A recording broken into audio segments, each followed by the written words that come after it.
4 na po kabilang ang 6 na menor de edad ang hinuli ng mga otoridad sa kanilang operasyon kontra krimen sa Quezon City. Makibalita tayo kay Jay Sabale.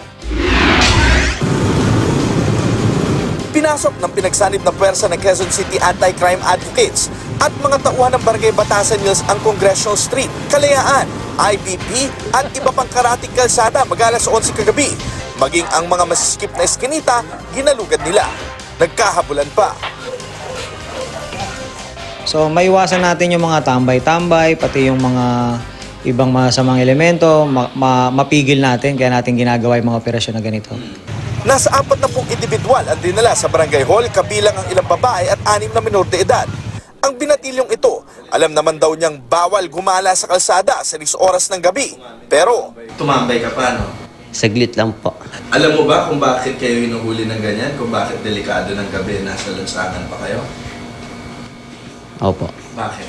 Delikado.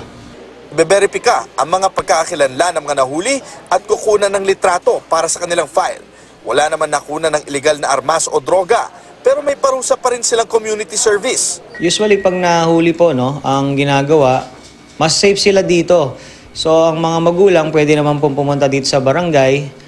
Layunin ng operasyon na mabawasan ang mga krimen sa lugar tulad ng snatching at pang-hold up. Jay Sabale, GMA News.